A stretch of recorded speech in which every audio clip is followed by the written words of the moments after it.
Hello YouTube, Jared here with another hobby video.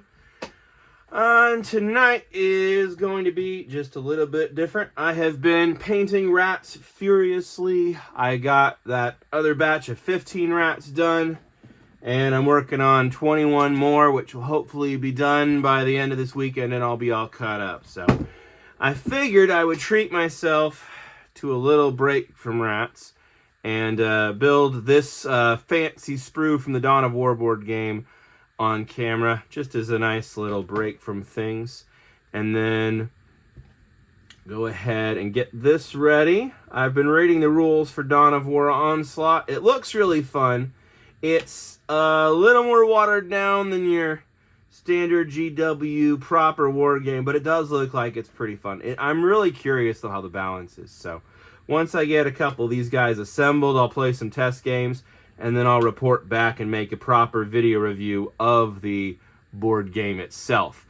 But I figured I'd do some assembly and just make a little hobby diary here about why I like collecting Warhammer minis particularly, and wargaming in general, and just kind of the fun of it. I mean, the short answer is the reason I enjoy this so much is because it gives me something tangible to do. I work in tech, I work in advertising, and so everything I touch tends to be a screen and a spreadsheet and a file on a computer.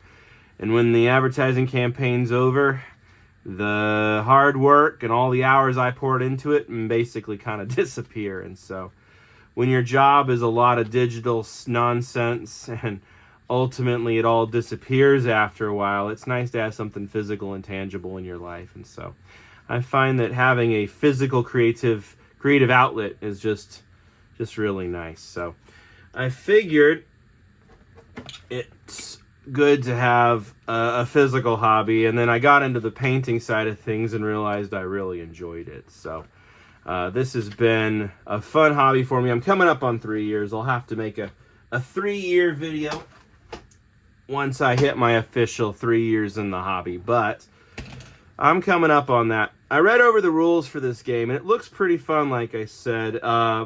Pretty simple fighting system, movement system's a grid-based system, and then you'll see on the cards here, all of the characters have pretty basic stats. So number of dice you see is the number of dice you roll, and then the number is what you need to roll. So this guy's melee attack is 2 dice, and you need at least a 3 up to succeed.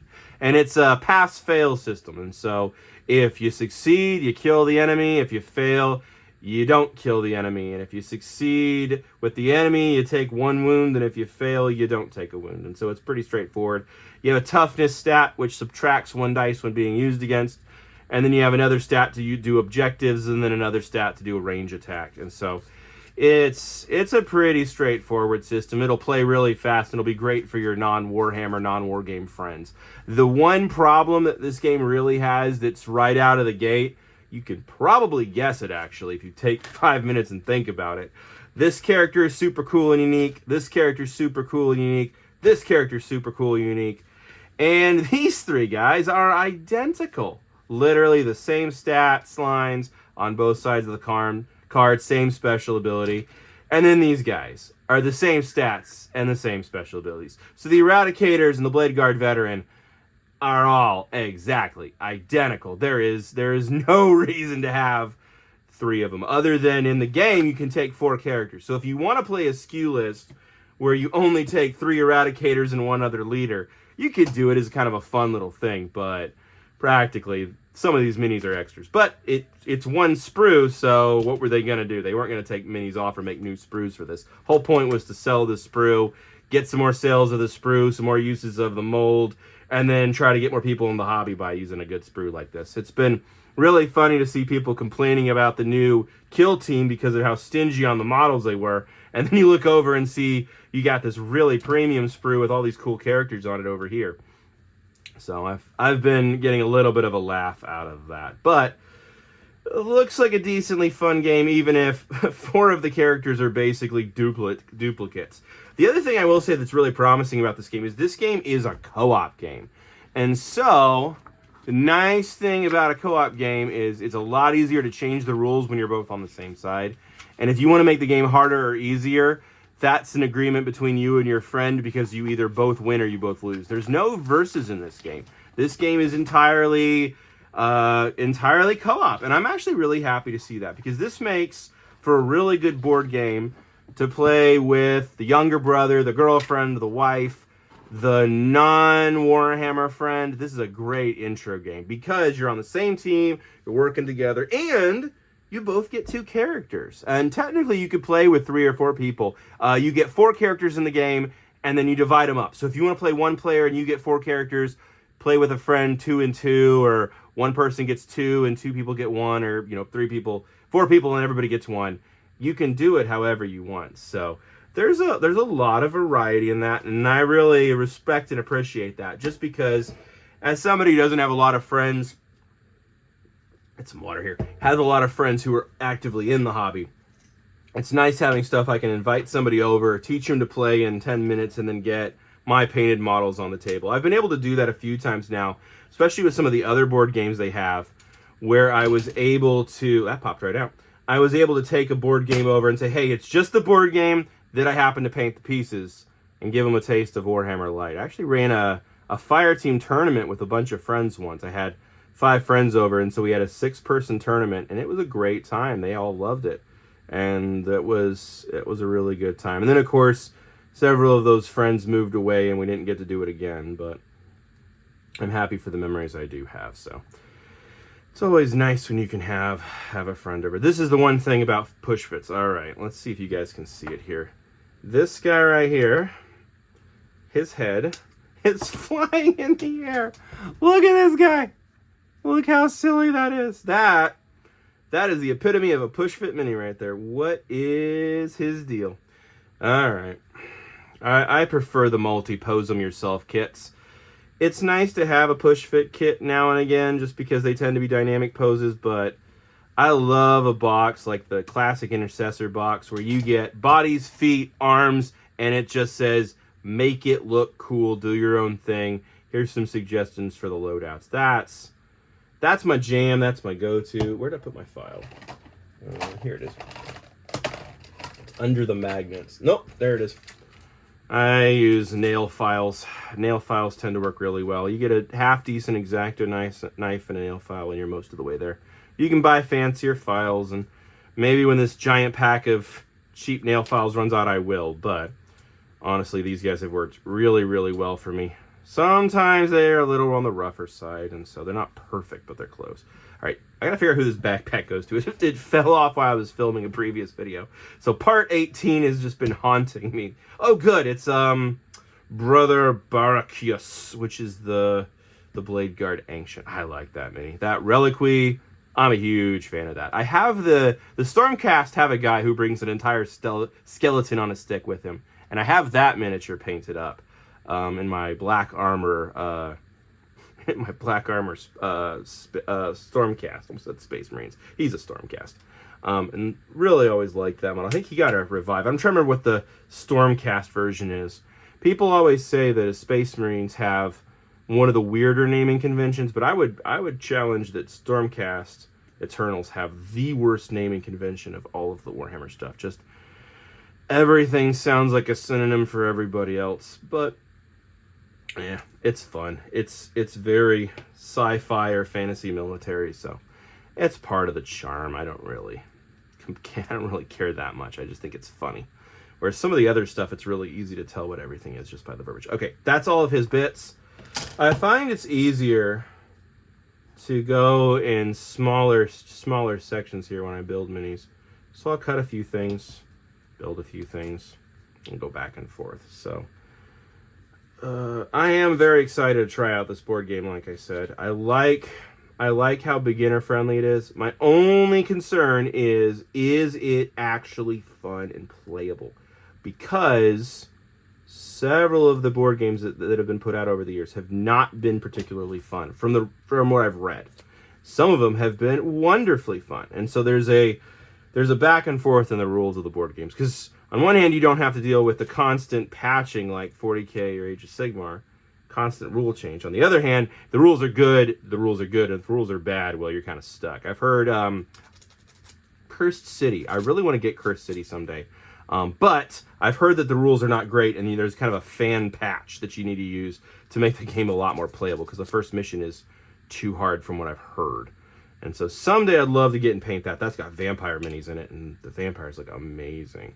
So I thought about getting that, but that's a little out of my budget right now, and it's a full vampire army, and it's a whole paint project, and vampires were not in the budget for this year, so maybe in future years I'll do vampires. Okay, that one already did. All right. So if you've ever done push fit minis, if anybody's watching this as a build guide, the number one rule, always trim the tips of the pegs, because the pegs have a tendency to cause the gapping. And so if you trim just a little bit off the tip of the peg, don't take the whole peg off, it will make it a little bit easier to get it in there. And also don't bend the pegs, because then they won't fit. Back peg I'm going to leave on. Does this have a clippy on it or not? Oh, it does. It does. It clips on the back. Clever. And I will put a little glue on it. Other thing I'm going to do is I'm going to put them on the bases so I can play, but I'm not going to put any glue in these bases, because then if I want to do some cool basing stuff later, I could do some cool basing stuff. But one of the things they do with these board games is there's a plastic insert that these bases slot into, and so if you do a heavy base, you won't be able to put them back in the box. So I'll have to decide, are they going in my Space Marine box, or are they going into their original box? So I'll have to make up my mind on that. That's not a hard choice. That's a choice for another day for sure. All right. So first bit is this and the goofy little head.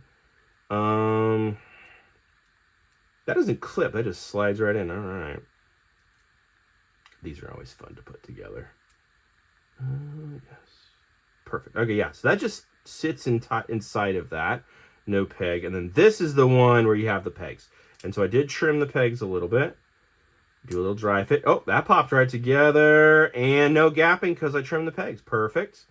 All right. The next one, though, I might have some props. So what I'm going to do is I'm going to put this Tamiya thin cement. Since it's thin and won't cause any gaps, I'm just going to put a little bit around the edges just for good safety.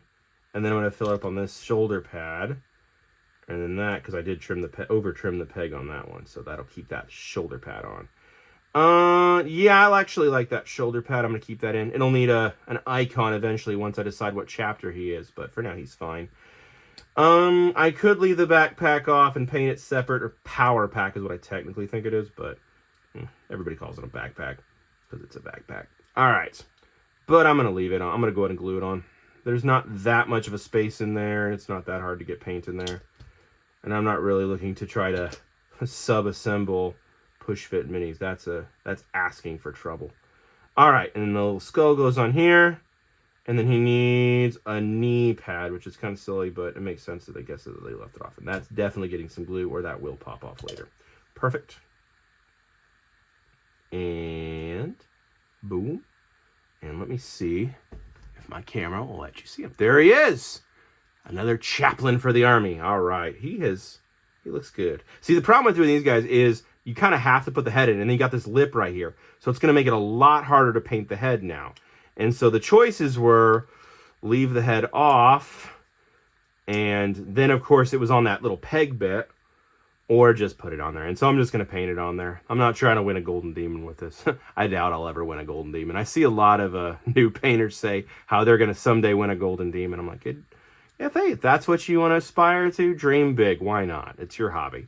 But I have no aspirations in ever winning any trophies. I did enter the Rusty Nurgle because I'm in the DFW area, and so I did enter the Rusty Nurgle a couple years ago, and it was fun, but it was a lot of people and a lot of really good painters. That's a stiff competition. That's at the Citadel store. So that was a fun time. I had a great time, but I didn't expect to win, and I certainly didn't. And I was barely a year into the hobby at that point, so it was fine. It was fun. I don't think I'll do it again, at least not for a long while. Maybe one of these days I'll get back into competitive painting. But for me, and this goes to the topic of this ramble here, the reason I paint is not to do with competitive painting. What it is for me is I like the armies. I like the storytelling of the characters. I like to tell my version of the story. And so when it comes to Warhammer lore, what I'd encourage everyone in the hobby to do, is to think of it almost like parallel universes, where everybody who gets in the hobby tells their own version of the story, their own version of events. And, maybe you have the same hero as somebody else. Maybe it's your version of Lionel Johnson and your Dark Angels, or maybe you're playing your version of Yndrasta in the Stormcast, or whatever it is. But everyone has their army and their army's lore. And I think the happiest people in this hobby, and I've watched enough other YouTubers to know this is probably true, the happiest people in the hobby are the people who have a little bit of a story behind their characters. Whether it's they're lucky enough to have a club to play with, and they play against their friend's army, and they have a whole story and history with their friends about my army loves to fight against your army and my army are mortal enemies, or whatever it is. Or it's just as simple as they collect an army and kit bash and customize their army to tell a story of just about their guys. But whatever you do, make sure you have some connection to your army. You're not just painting the Stormcast. You're painting your Stormcast. You're not just painting the Space Marines. You're painting your chapter of your Space Marines. And so, for me, all of my miniatures, which I now have over 1,000 painted, which was a super fun accomplishment, all of my miniatures live rent-free in my head and inhabit the same little universe, or universes, I should say, because they have 40k and H of Sigmar. And they're not really compatible. But all of my miniatures are in my head rent-free, battling it out as against each other, and the armies are the miniatures I have, and my wish list is the things that they wish that they had and they want to recruit. And so it all kind of just, it's a fun way to just think about the hobby. And maybe it's a little bit silly, but I think it's good to think about your army in terms of kind of its own living unit. And so it's not just static toy soldiers, but it's your army, and it's the stories you tell with your minis. And I think there's something fun to that, and having some kind of connection to it, and having some joy in the customization. And like I said in a previous video, one of the reasons I really like the Warhammer universe especially is it's yours. If you paint branded stuff, you paint Marvel, you're painting Marvel characters. If you're painting historical stuff, you're trying to be as historically accurate. And there's a lot of fun to that. And I'll probably wind up doing it at some point. But with Warhammer especially, there's so many paint schemes and so many ways to do it, but the way you pick is the way that's right for you. And there's just something fun and special about that. And so the way you tell the story and the way I tell the story are going to be slightly different. And the way my Space Marines fight and your Space Marines fight will be a little bit different. And so it's nice to be able to say, this is my telling of a story in my lore. And this is why I think some of the people who get a little hung up on lore changes they don't like are a little bit out of proportion. Now, if you're always playing at a club and you're always playing with other people's army and you don't really have control over your own narrative, maybe I can see why that bothers you. Especially if you only play competitively, fair play to you. But at the end of the day, it's your army and your models, and only you can decide what's true about them, whether or not there are women in their army or not, or whether or not your guys are legal or not. And so for me, ironically, two of the first armies I got were the Harlequins, and then of course their army has basically gone by the wayside. And then I had the Savage Orcs for Age of Sigmar because I really liked the look of them. I loved the Wergog Prophet. I loved his rules. He was one of my first favorite miniatures, and the one I entered in the contest. And sure enough, the new edition dropped, and he lost his rules. He lost his army basically. And so Savage Orcs are not really a supported army anymore. And so I had to decide, what do I do with my Savage Orcs? Because they're special to me, and they're part of my lore and my army. And so what I did is they were absorbed into the Iron Jaws, and I've decided to rebase a few of them and turn them into basically the Iron Jaw Rekkas, I think is what they are for most of them, or the Weird Boy, or the Wizard unit is for the Wergog. And so I've just kind of put some base adjusters on them and turned them into Iron Jaws so that they can keep fighting. And then for my proxy model that I bought to be my Rogue Idol, the big rock golem, he doesn't have rules anymore in this edition. And so instead of, putting him on a shelf or boxing him up, I just give him the rules of a Mega Gargant and have a good time. And so instead of instead of getting mad that my army got deleted, I just say, you know what? We're going to call the rules something else. Or if I need to use a war scroll from a previous edition and make a few adjustments, I'm playing against myself anyways, or I'm playing against my own friends. I'm playing against somebody I can talk about it with, and it's not a big deal. I'm not going to put them in a tournament anyways. That's the other joy of having more than one army, is you can say that. You can say, all right, this army is for me. This army is for tournaments. This army is for painting. This army is just to get on the table for the fun of it. This army is for my friends to play. This army is mine to play. You get to decide what your little soldiers do. And that is part of the joy of Warhammer, is you get to make the decisions. And so, the hobby, as much as it is a game and as much as there's a meta and all this stuff, at the end of the day, what Warhammer really is it's your own world and your story to tell, and your little plastic soldiers. And they're just plastic soldiers. At the end of the day, I did not cut the pigs. I'm not going to follow my own advice here if I'm careful. Boom, there we go. At the end of the day, it doesn't matter. And that's nice. That's the beauty of a good hobby, is you should have something in your life that's fun, that matters to you, but doesn't ultimately matter in life. And so if I go weeks or months without getting a chance to build or paint or play, they're little toy soldiers. They'll be there when my life gets a little less busy. And if I have a little bit more time, or I'm feeling really down, I need something to do to cheer myself up, there you go. Got something fun to do. The other piece of this hobby that I've been thinking about a lot is, what's the cost of your hobby? I think everybody should have a hobby. Everybody should have something in their life that isn't high stakes, that doesn't super matter. Maybe you monetize it, maybe you don't, but everybody needs something in their life that they do just because it's fun, not because it's important.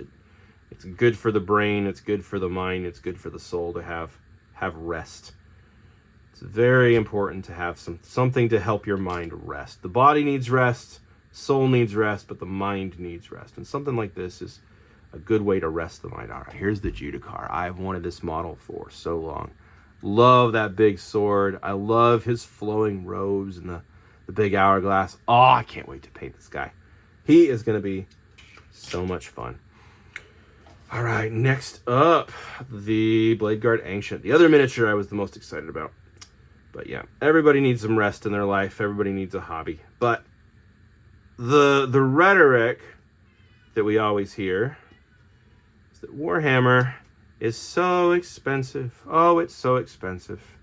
I'm sure you've seen multiple videos about how expensive the hobby is. But then I look at the hobbies of my coworkers, people I know who are not in this hobby.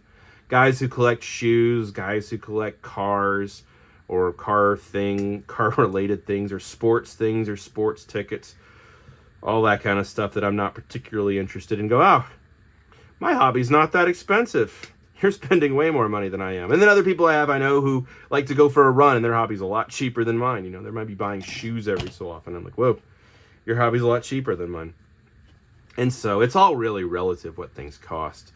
But when it comes down to it, I think the math formula, because I do love math formulas and spreadsheets. It's how I make my living. The secret formula to your hobby is very simple, and it's this. Write it down if you need to. It's the cost of your hobby divided by the time of your hobby. And so it's whatever the total cost to do your hobby is divided by the time you spend enjoying it. And that gives you a dollars per hour. How many hours of fun do you get out of it? So this goes for everything in the hobby. Oop, let's be careful not ruin his robe here. This goes for everything. And so if you're craving Starbucks and you go out and you buy a $6 Starbucks drink, or $7 or $8, and you drink it, and it takes you 30 minutes to drink it, okay, well then that means, well, if you spent $7 on a drink and it gave you 30 minutes of pleasure, that's $14 an hour of happiness, which maybe is a good rate, maybe it's a bad rate, depends on what you make in an hour. But if you also factor in the 30 minutes of anticipation and the 30 minutes of caffeine buzz after you drink, and you take it as an hour and a half or even 2 hours, maybe it's not so bad now. Now it's only $2 or $3 an hour to be satisfied from the drink and you spend half the day looking forward to your afternoon coffee, and you finally get your afternoon coffee and it's exactly what you want, that's not so bad. And Warhammer, I think, is the same way. If you buy a $200 kit and you put it in your garage and you don't look at it because it's in the pile of shame, well, that's not a very good deal. You got the fun of anticipation and the fun of a FOMO box, but you didn't really get to enjoy it or, get your money's worth. But if you paint it and play with it, especially, or you take it to a tournament, woo, you just got 20, 30, 40 hours out of that thing. And your cost per fun, if we want to call it the cost per fun metric, wow, that's a pretty good number. Now it's only $2 or $3. And so I was trying to run this formula for myself, and I made myself a little spreadsheet because when I need something to do, I make a spreadsheet. That's just what I do. And so I was looking at it. So for my big Tau project that's coming up, I bought a Facebook lot for Tau, spent $250. And then I'm going to need to buy maybe some more bases and some more paintbrushes and paints because it's going to take a lot of paintbrushes and paints. And then I had to buy some not alcohol, isopropyl, so that I could strip paint off of it. So all told, let's say I spend $300 on this army, right? $300 is a lot of money. But when I sat down and calculated, okay, how many kits is it? Well, it's quite a few kits. It's a 2,000 point army. It's over 150. It's like 140 models, and it's, spread out over 10, 15-ish kits. And it's probably going to take me over 100 hours to paint the whole thing, and then to clean up and kit bash the whole thing. And when I started throwing all these other numbers on there, well, when I calculated out to the price per hour of fun, it's barely $2, maybe $3. I think I came out to $2.37 when I estimated it out. And $2.37 for an hour is pretty good. You can't get a coffee these days for 2 hours and for $2.37. And so that is not a bad price at all. And so yeah, it's easy to look at stuff and go, oh, it's a lot of money. And then I look and go, oh, I'm going to get 2 or 3 months every night for 2 months of fun. And then when I'm done, I'm going to have this really cool army, and maybe I'll write some rules, and maybe I'll play a game, and maybe I'll have a friend over, and we'll do a big game with these guys, and I'll take photos, and we'll have a good night, and I'll get, 200 hours of fun out of this thing, and it'll barely be a dollar an hour of fun for the next couple months.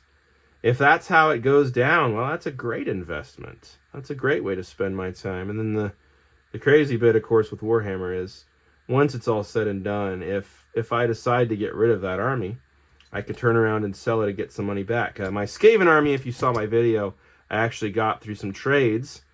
And so that army didn't even cost me anything.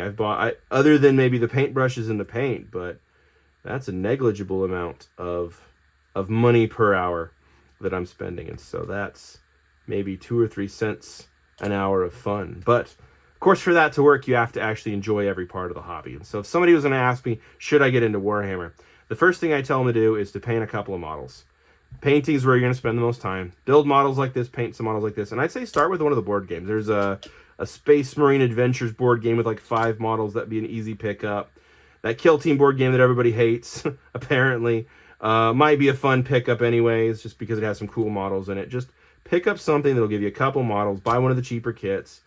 Get a painting starter pack and some brushes. Figure out if you like to paint. And if you like to paint, you're golden.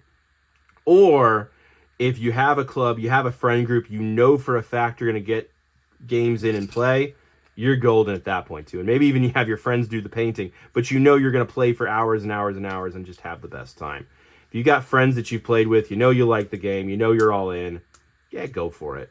It's when you buy the stuff and you don't know if you like to paint, or you don't know if you actually like the hobby, that you have to be really careful.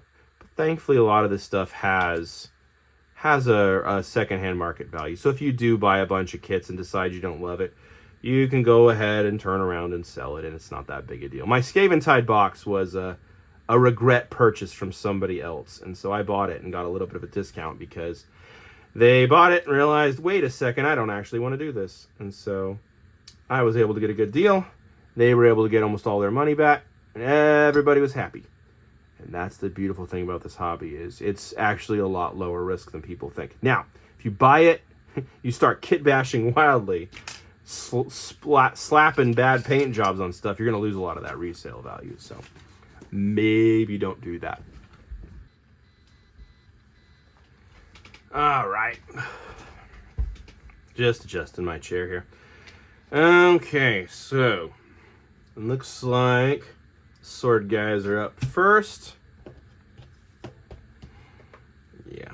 And so the other piece of this thing with the hobby is it's not just assemble the models as quick as you can, paint them as quick as you can, and then try to get them on the table. There's a real progression to this hobby that I think you can pick up on if you talk to the right people or watch the right YouTube channels. But as you progress, when you first start building, you're building according to the box and painting according to the box art. But as you quickly realize, you can start changing stuff, you can start really making it your own. I think that's where most people really start to fall in love with it. The first time you look at a kit and go, you know what? I actually don't like this head option. I'm going to switch this out. Or I don't like this sword. I want that sword. As soon as you start customizing and making things your own and realizing you don't have to play cookie cutter, or you can freehand something onto the arm or whatever it is. Any little decision where you actually made the call, I think that's the moment most people fall in love with the hobby, whether they realize it or not, is that realization of, I can do what I want to do. I can make this my own. It's not the Space Marines, it's my Space Marines. And so I think that's a pretty special thing. Everybody should have something in their life that they can say, this is mine. This is what I did. These are my decisions, my mistakes, my achievements, my triumphs. Everybody needs something in life to feel like they have a little bit of agency and ownership in their life, especially in this world where everything feels rented. Everybody wants you to rent forever and never own, which is another discussion, I suppose, of something I don't think's going particularly well in this world. But having something in your life you can look at and say, well, this is mine. I bought this. These are my little guys. And even if they make it so the rules don't work, I will change it and make the rules work, because I will find a way. And that's exactly what you do. You don't let people take your toys away. I see that on Reddit sometimes. People will say, well, GW's not coming to your house and taking your models away. They're just changing the rules on them. And that's the truth.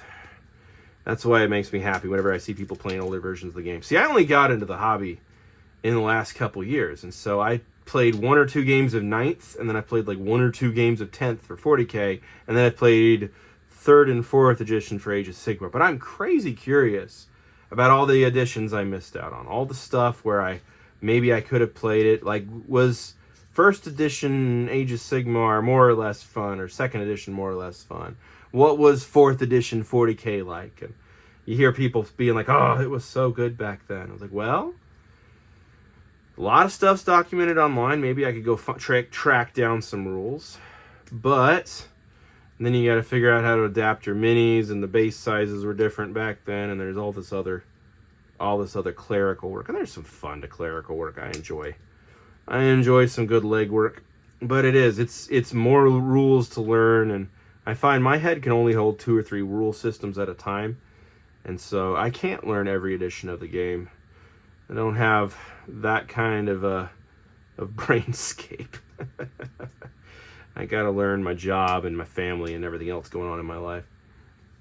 And so it is a fun thought to maybe go back and try another edition. And so if you're still watching this video, listening to me ramble, maybe put in the comments what your favorite edition of your favorite war game was. Was there a specific edition that really just kind of spoke to you? Because I think there's a lot I like about Age of Sigmar 4, but there's a couple things I really liked about the 3rd edition. And so when I've played friendly games, especially games against myself, I tend to hybrid the rules between those two and take the 1 or 2 rules that I really like from one edition and the rules I liked from the newer edition and kind of combined them a little bit. So I think that's fun. One of the things that I've always thought was a fun idea that was never fully realized is the idea that I switched the backpacks, gotta watch that. the idea of like the morale test or the retreating. I feel like when you're playing a purely narrative game, especially with just a friend or by yourself, it's really easy to go and modify that rule. Because in a competitive game, you don't want to have models running away. It's a lot of leg work and, well, my models are going to run here, or my models going to run here. How can my models run? It's a nightmare to figure out. Same with terrain. Having interesting terrain doesn't really work in a competitive sense, because then you got to keep track of all these little pedantic, okay, well, this plant here is dangerous, and so you got to roll on this table or whatever. But in a narrative game, you can make it a little more D&D, I guess, and say, you know what, let's have the plants be dangerous, or let's have rules so that if X number of models die, we roll a dice, and if they fail the morale test, they all run away, and I'll pick whichever direction's the funniest and have them run and see what happens, or have them run off the table. And it doesn't matter if you win or lose at that point. It matters if the spectacle's a good time and if it's funny, if it's interesting. And so you can do some story beats like that and say, hey, let's see what happens if everybody runs away here. I had one game where I did that. I changed the rules so that this was back in 3rd edition of Age of Sigmar, when they failed a morale check. Instead of losing models, they had to retreat that many inches backwards. And it was a great time. Was it fair and balanced? No. Didn't need to be. It was funny, that's what it was. And it made the game a lot more interesting. So instead of losing models, you could make the models run away. And then they had to I made them roll on the next turn to regroup, kind of a Pokemon almost rule, where they had to get rid of the status of shaken. And then once they were done being shaken, they could turn around and charge back into battle. But being able to kind of drive off your enemies was kind of a fun idea. And then I've also made day-night cycles between games for longer combats. I did a really big game, and I want to do another really big game and do that rule again, because it was a lot of fun. It would never work in a tournament. It would never work in a competitive game, but for just a fun game with me and my friends, it was great because it made it a lot more interesting. The other thing that I've put into narrative games that's been really fun is random NPCs. So I've had several times where I've had my friends play both armies, and then I gave myself 1 or 2 characters that would just show up and pick a side and, fight on one side or fight on the other, or just attack whoever got closest. All right, I've got these guys punched. Let's clean them up. And so that was a lot of fun. I had one game where I played that was 40K, and I built a big city, and then I hid some models inside and both sides had secret objectives. And so it was Space Marines versus Necrons. And the Space Marines had to find my sister's sororitas kill team. They had to find and rescue them and recover them. And then the Necrons didn't have to kill them. They just had to kill the banner bearer. And if she died, it would drop an icon. But I didn't tell the Space Marine player this. So when he rescued the group of sisters, he didn't know when he was choosing models to lose. The Necrons were only trying to get rid of one of his models, not all of them. And so he had to figure it out slowly what was going on. And there was an assassin for hire and some rogue.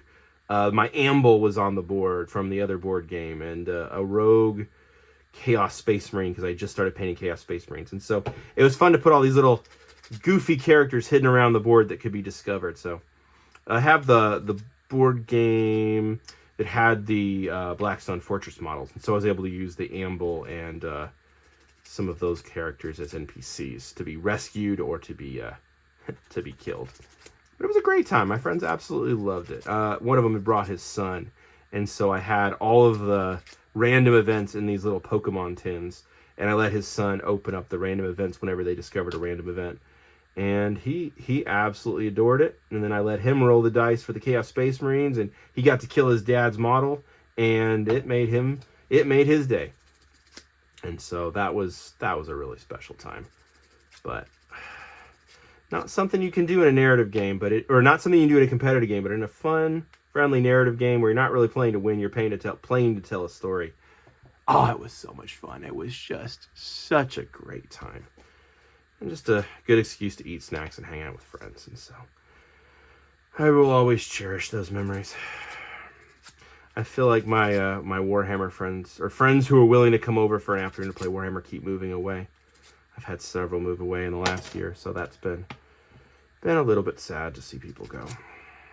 Or lost touch with people.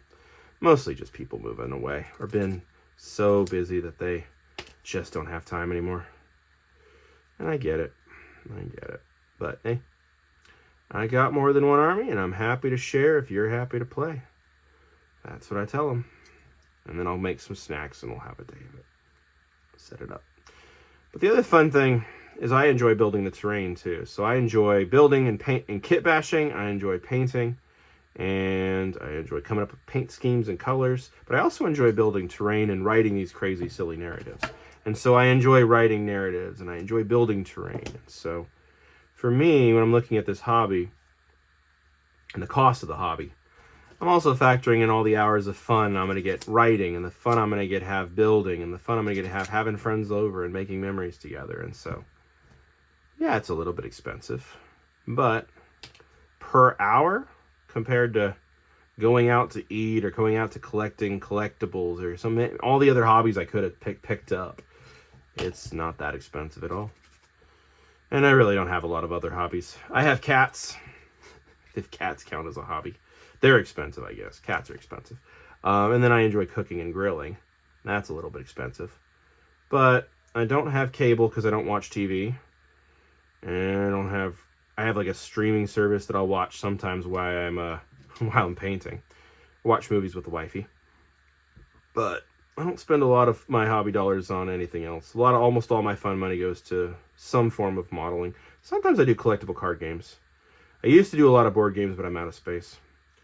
So that's not really in the cards, pun intended. But it's nice to have something like this where I can just relax. And I'm assuming if you've watched this video this long, you're probably also relaxed too. Just chilling out with me. Hopefully you're building something fun. If you're doing hobby while you listen, put in the comments what you're working on. I always love hearing what people are working on. What armies are you building? What paint schemes are you planning? What terrain are you kit bashing? What minis are you kit bashing? What events are you preparing for? I'm always super happy to read comments. I think I've read every comment I've gotten. I haven't gotten a crazy amount, but I always like reading the comments and seeing what people say. People ask questions. It's one of the reasons I'm excited to do this board game. Is because I had a couple people comment they were interested in the Dawn of War board game. There you go. All right, so these guys are ready to go.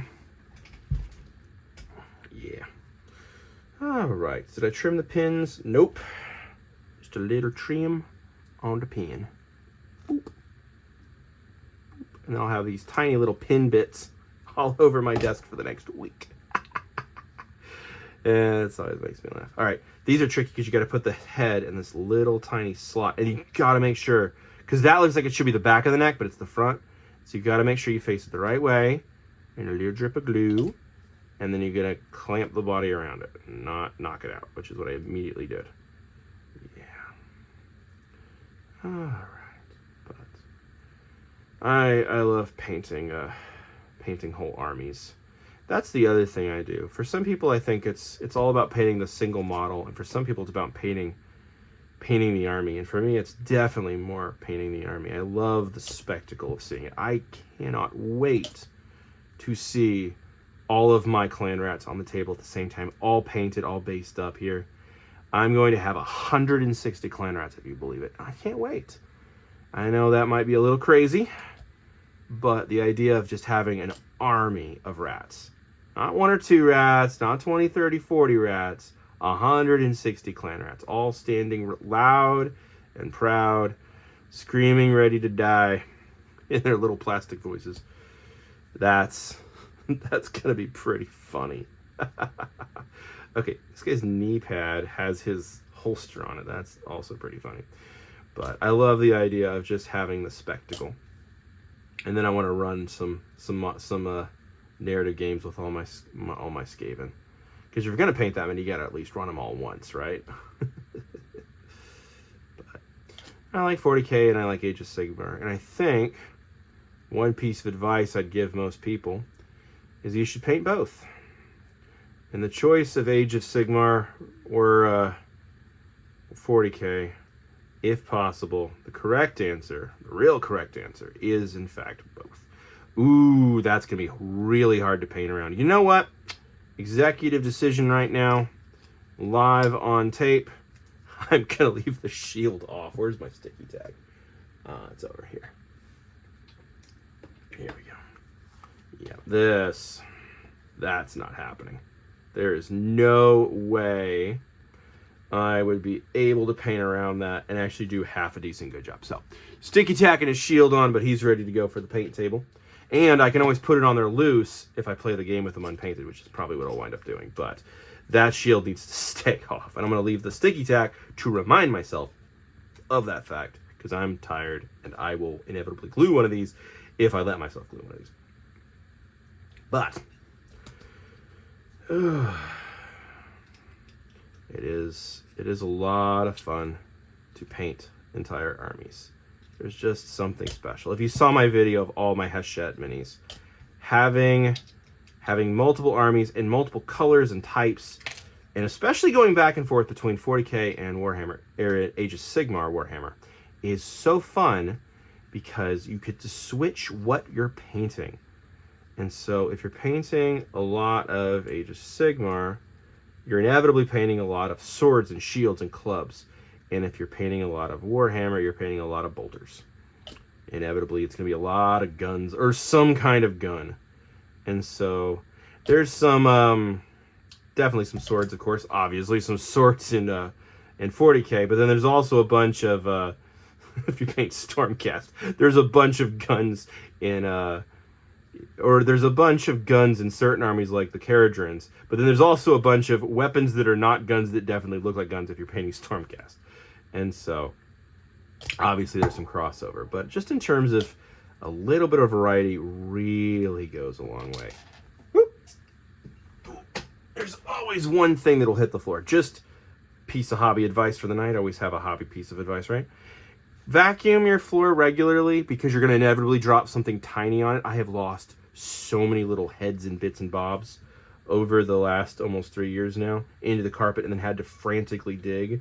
And then there's been all the little shreddy bits from the minis I've been clipping in the carpet just to make it more stressful. And then if I'm always inevitably watching a movie with my wife, and then I tell her, I'm sorry, I have to pause because I got to scrabble on the floor for 5 minutes. And that's always pain. My wife is so sweet and patient. It is so nice to be married to a wife who is supportive in the hobby. My wife is also an artist, so when I'm complaining about color schemes or paint drying out, she's so sympathetic. And she also is a collector too, and so she gets the desire to collect things, and that is just the best. My wife is an amazing human being, and I'm so proud of her. This guy is missing a breastplate. Which one is he? 29 probably. Breastplate. Is it 58? It's gotta be piece 29. Where's piece 29? 51. No, those guys over there. I don't see it. Comment below if you see the piece I'm missing.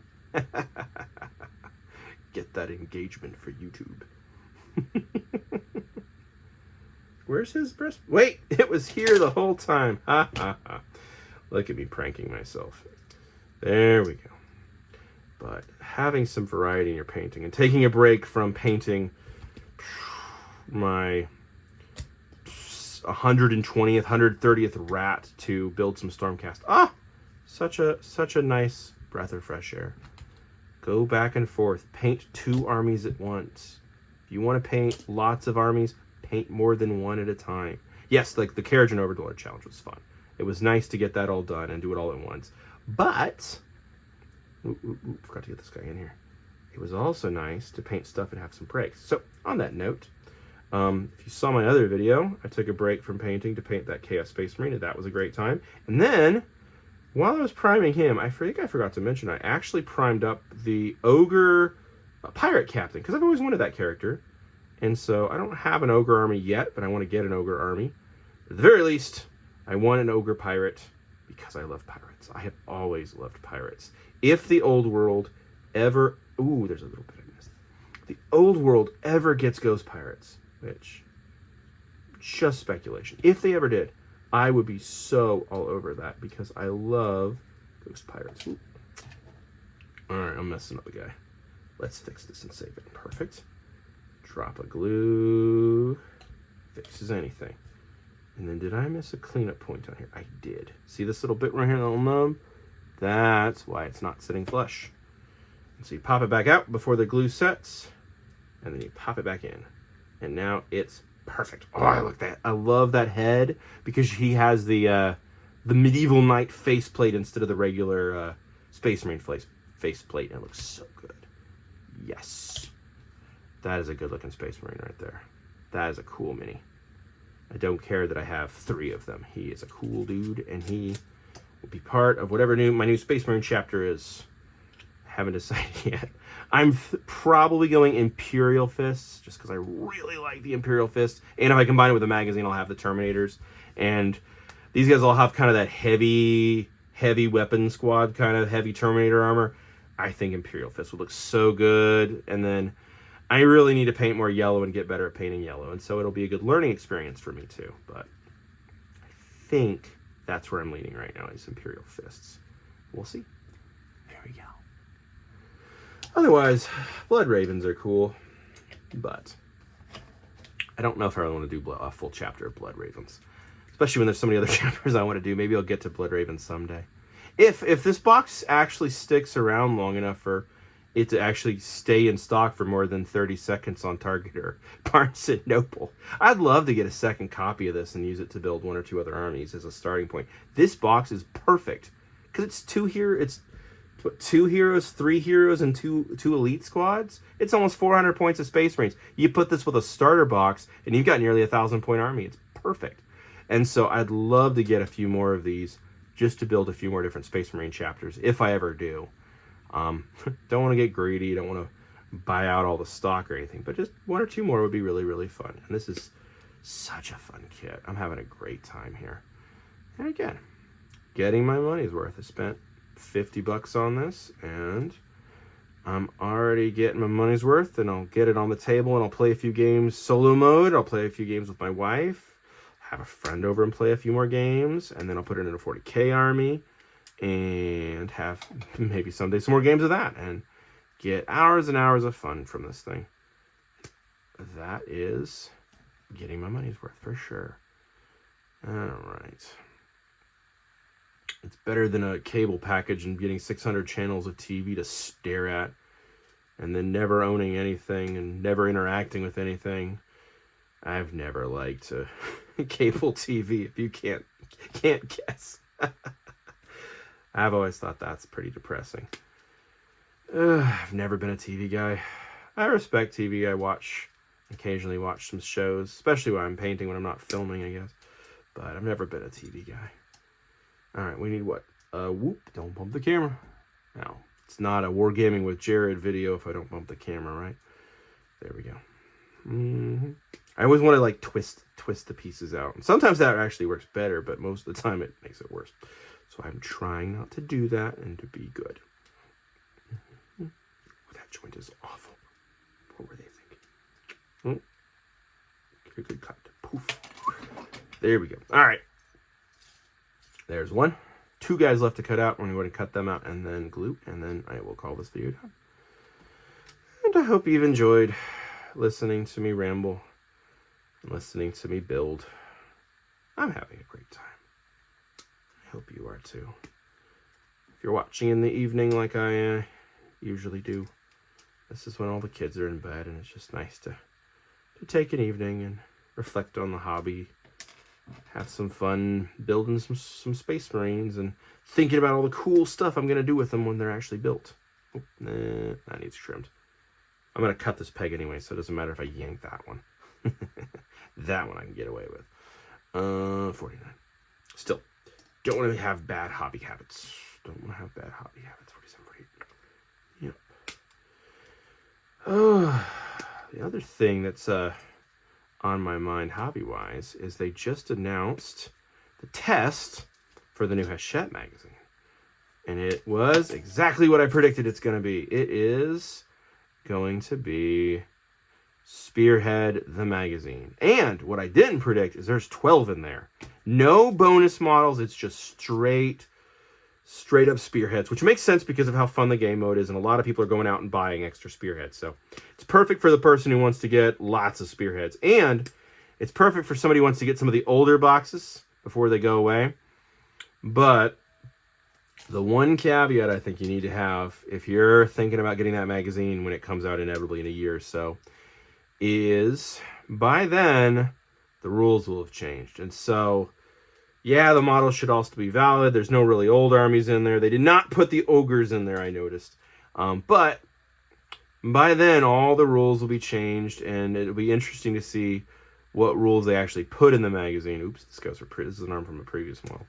Because what happened with Stormbringer magazine is all the rules were for third edition, but 4th edition was already out. And so it kind of was a bit of a bummer to get obsolete rules in the box. And so I think that is something you have to be aware of if you're buying the magazine. Don't buy it for the rules, buy it for the models. And the paint guides are better than everybody thinks they are because you do get a bunch of paints you wouldn't otherwise buy. Gives you an excuse to try them out. A lot of variety, which if you've heard anything I've said, you know I'm a big sucker for variety. That said, there's a few of them that I already have. A few of them I actually have most of the models because of Hachette. But, like the goblins, I'm only missing one set of the Boingrad Bounders. So 5 more of them and I'd be done with this. I wouldn't really need it. But there's a lot of good kits in there. And there's only 20 more rats. So I wouldn't be getting too many more rats. And it would be, 2 years. And by then, maybe I'll want to paint more Skaven again. I don't know. I don't think I'm going to be sick of them by the time I'm done. But I am going to be ready to move on to something else. I'm going to paint... I did buy the Ogre starter box to go with my pirate captain so that he'd have a friend. If you've ever seen the meme of, well, I bought one and now I need to buy it a friend. That's me to a T. Whenever I buy a model, I always inevitably wind up buying it a friend to go with it. And then I started an army. I've got to be careful buying one mini. I would love to buy so many of the old world kits, but I know for a fact the second I buy one and square base it, I'm going to want to buy it a friend, and then I'm going to have a 1,000-point army. Like, I would love to buy the Britonia lady on the Pegasus, or the unicorn, because my girls would love that. But if I buy that model, I'm going to buy a Britonian army because I'm a sucker for knights. And I'd love to buy the giant, not Necron, the Tomb King with the alligator, bone dragon, whatever it is. Because it's got a Sphinx cat on the back, and I love cats. Sucker for anything with cats in it. But if I buy that, I'll buy a giant army of Egypt skeleton boys and then buy him a friend. And then there's $200 out the drain. So I cannot buy him because then I would buy him a friend. So I don't know if you have that problem, but I have learned don't buy a model that you're not ready to buy unless you're ready to buy it a friend, because I always buy it a friend. The only model that I haven't really bought a friend is I did buy the one Ooh, wow, I scratched that up. That'll buff out when I paint it, but for a moment it looks really bad now. Ugh. Oh well. That sprue bit was pretty yucky. The only model that I really haven't bought a friend for is I bought Lady Annika for the Vampire Courts. I'm going to buy Vampire someday and buy her a friend, but I only have the Sepulchre something or other. So she does have a friend. She has some skeletons, but that's because that was from another board game that I got that happened to have the skeletons in it. So I didn't buy it intentionally to give her a friend, but they have 2 units of the vampires. I love me some vampires, but alas, like the dinosaurs, the Seraphon, that army is pushed back another year or so. And both of those will be in the new magazine that was announced. So I might have to wait 2 years and just get it through the magazine, because I'm going to be painting mostly 40K for the next year or so because of the Combat Patrol magazine. But that has been delayed 2 months. I haven't had a new issue in over a month and a half now. They did email and say there was a shipping delay. It's not their fault. I did double check, make sure they didn't accidentally cancel me. So I'm super patient with Hachette. They're sending from halfway across the world. They're giving me a discount. And so if they're going to get me a good deal on minis, I'm going to be patient with them, because I think Hachette does a pretty good job overall. And when I've reached out a couple times for customer service stuff, they've always been really polite. So I have no reason to doubt them. I'm sure they'll figure out whatever the shipping issue is. And goodness knows it's not like there's issues with tariffs and stuff going on right now. So I'm not surprised there's shipping issues. I'm just hoping it's nothing permanent and it doesn't affect the run of the magazine or the run of the next magazine. because that makes me really nervous that there might have to be a price increase. I know the somebody, I don't think the Americans did, but I think the British or the UK got a price increase mid-edition for what? Ooh, trim that a little heavy. A while back for one of the magazines. Maybe, I don't think it was Comic Maybe it was the Stormbringer magazine. But they had a slight price increase somewhere mid-edition, and some people were not happy about that. But from the sound of it, it wasn't a lot. It was just a little bit. But when you're buying, 80 copies of something, if it goes up by $1, that's $80 it's gone up, which is the price of a very expensive kit. And so I'm sympathetic to both arguments. Now, here's another trick. When you have a really long peg like that, don't trim those pegs. You want to take just the tiniest of tiny tips off of it, because inevitably it'll thread through and barely connect. Because I have made that mistake before. In fact, I've made that mistake on the Ogre, and it took so much glue to get that to stay together, because I took out the main support peg. Yeah, don't cut the big support pegs. Just cut the little ones. And then just a tiny bit off the tip. It's like getting a haircut, just a little bit off the top, and you'll be fine. Okay, we are almost done. Almost done. Hopefully your project's going well and being almost done if you're working on a project.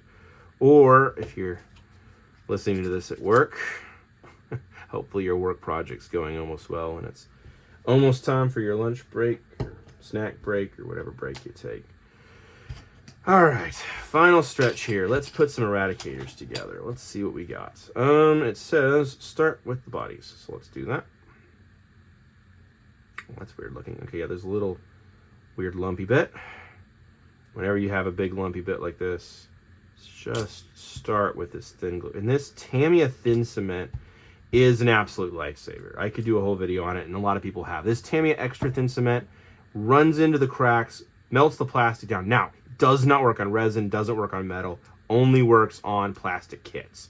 But melts the plastic together, holds, does not give a gapping. You can actually use it to smooth out the rough spots. And so that rough spot I made on his shoulder plate, give me a second to get his head in and I'll show you what I'll do with it.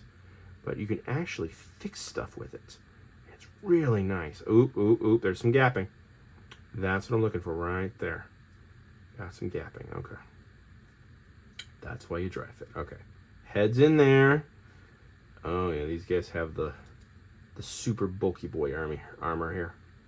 Okay, that's going to fit. Yeah, just barely. But we'll drip some glue in there. Make sure you can still see. Yep. Camera's still lined up. Camera's like right above my head, so I can't see great, but I can see. There. Okay, so we're going to hold that for a sec. Oh, yeah, it wants to pop out. Well, there's that peg I was talking about. We're cutting that down again after all. Never fails. You cut the peg, you don't need to cut the peg. And if you don't cut the peg, you need to cut the peg. Can't win with pegs. Ain't that the truth? But see, then this peg is going to stick through his chest piece for some reason and going to be important over here. All right. There we go. Yeah, I've trimmed the peg down too much because, of course, and it's supposed to go right into his weapon. Because, of course, it is. But that's okay. That's what Tamiya thin cement is. But yeah, the cement's good. And then when the bottle's half gone, you drop some sprue in it, shake it around, and make yourself some sprue goo, which is what this is. Hopefully you won't need to do it because it won't match the red at all. Okay, yeah, this peg got completely cut off too. Oh, boy. Oh, boy. This one is going to be a problem, isn't it? Yeah, this one might need some sprue goo. I jinxed myself. All right, now, here's another trick for you. If you've got somebody like this who doesn't want to glue together correctly, let the glue dry, work on the next guy, and come back. So always work on more than one model at once. That is another easy, good tip for you. Because otherwise, if you're like me, you'll get a little bit impatient and mess something up. But if you walk away for a minute, let the glue really sit, it will be much better for you afterwards. Okay, yeah, so the pin really does go all the way through, and then you just gotta get the helmet in. I bet you it was the helmet that was sticking on the previous guy, because it kept turning as I put it in. Let's just do a drop right here. And somebody in another video showed me, and I got this from another YouTuber, and I don't remember who it was. If you take your pliers, you can actually grab the brush on this and stretch the brush out to get it a little deeper in. I thought that was pretty cool. That was a good tip, so Shout out to whatever YouTuber posted that, and I think a lot of them have. Does this guy supposed to... Yeah, this guy's supposed to have his head turned. It actually turned as I put him in, and then I looked at the picture, and it's supposed to do that, so... Cool, I guess. Just a little drop of glue on that. That one's going to be a snug fit either way. Yep. Yeah, these are the heavy armor guys. All right. I like it. Mm-hmm. And that goes on. That goes in. Yeah. Really fit it in there. Good grief. Yep, this one's gapping too. Yep. It's that model. There's always one in every set that wants to just be a troublemaker. All right, so that goes in. Where's the other? There's the hand. Yep, so there's a little hand bit here, and we'll drip a little glue on it to get rid of the rough spot, and then we'll put that up, and then... Yep. Oh, that is going to fight me, isn't it? All right, a little bit further down. Rub it up, rub it down, rub it up, rub it down. Yeah. I gotta be careful because I'm starting to get a little bit of glue on my fingers, and that'll put a fingerprint. See, there's a little bit of beginning of a fingerprint right there. So I'm gonna tap, tap, tap, and that'll get rid of the fingerprint. But now I can't touch that bit. And so pros and cons are, yeah, that bottom pin is pushing the gun too far out. And so I should have trimmed the gun off. Whoa! Casualty on the battlefield. Jeez. Betrayal. Yep. All right. So once again, the correct answer was in fact to cut the pin. Ha ha ha. All right. So let's give him some glue. I'm going to give this one more try, and then maybe he'll have to sit too. Whoop, whoop. Oh, that flew right in there. Yeah. Now the hand's sitting in the little handhold too. Whoop. No fingerprints. There we go. Yeah. There you go.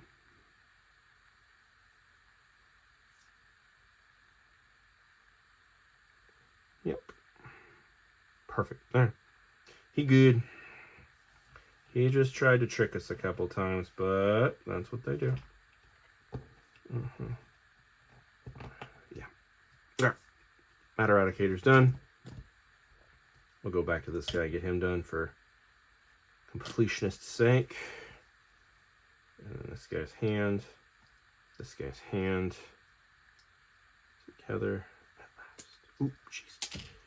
Goodbye. Little hand. The peg I cut off that I was not supposed to cut off. Okay, yeah, this is here. Jeez, yeah. Don't be too aggressive cutting pegs sometimes. I guess that's the moral of this story.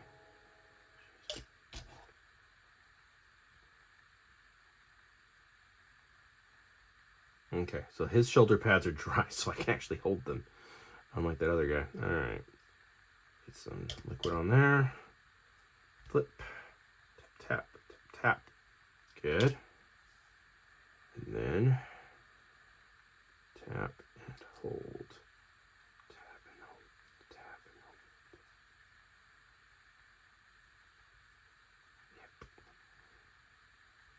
Now, hold for a second, and then set him down in a place where gravity will do the work for you, like that. Perfect. All right, he's good. He'll fall apart when I'm painting, and I'll be frustrated for a second, and then I'll glue him again, and it'll be fine. That's how that was always a go. I'm taking that pin down. That pin does me no favors. There we go. Let's get that in there.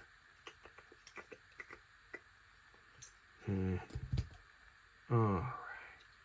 Well, this is a fun kit. I'm looking forward to seeing these guys on the board game top, and then eventually on the battlefield. These are a lot of fun. Space Marines are neat because they are very interesting and detailed and lore heavy, but also they're very much a blank canvas, and so you get to decide how much you want to push your guys. Do you want them to be super lore accurate, or you want it to be your own thing in your own chapter that you made up, or whatever you want, anything in between. And it's easy to switch out heads, and it's easy to switch out parts, and just tell your own tale. And that's special.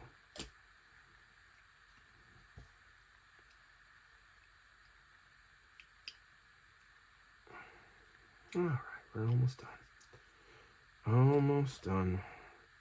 And then I'm going to clean up and go to bed.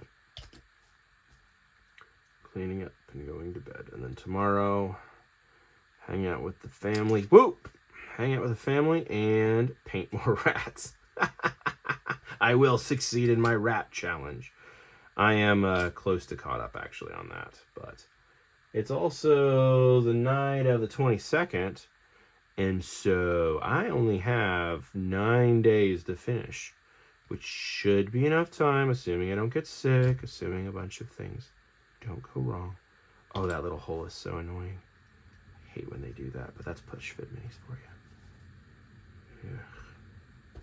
To decide if I want to try to drill the gun barrels. I made the mistake of trying to drill the gun barrels when I very first started painting, and I absolutely butchered it. Yeah, that arm doesn't twist. That is so weird. Oh, that is such a weird design. This is why I don't like push fit. Ugh. You got to start with push fit though, because it does make it easier. But then, once you've painted non-push fit minis, actually getting to customize everything, it's so much better. See, the problem too is that weapon is right over the chest, so good luck painting the chest and making it look good. That is going to be a nightmare to paint. But I'm not batch painting these. I'm not trying to separate the weapons off. These guys are push fit. There's little pins in there.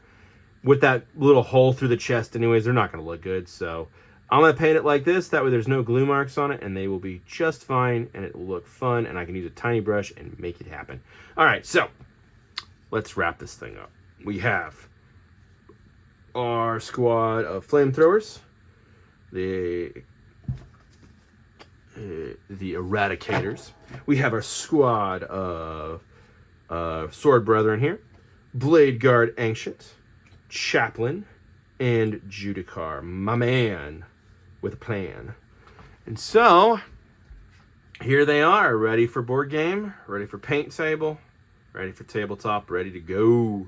I'm going to put a little drop right here, get rid of that rough spot, make sure there's no fingerprints. Perfect. All right, and I'm calling that done. If you watched all the way to the end of the video, I really appreciate you. Thank you for sticking around and hanging out with me for some hobby time. This video is a little less formal than maybe some of my others. I do hobby challenges, building challenges, guides, just kind of whatever hobby stuff I feel like. I try to make a couple videos a week on whatever I'm working on my hobby desk. So thanks for hanging out. If you haven't subscribed already, it'd be awesome if you subscribed. I might do a giveaway once I get to 100 subscribers. So that's the goal. Probably give away something small to say thank you for hanging out with me all and enjoying. So hope you've enjoyed the video. I'll see you in the next one. Have a great day. Bye.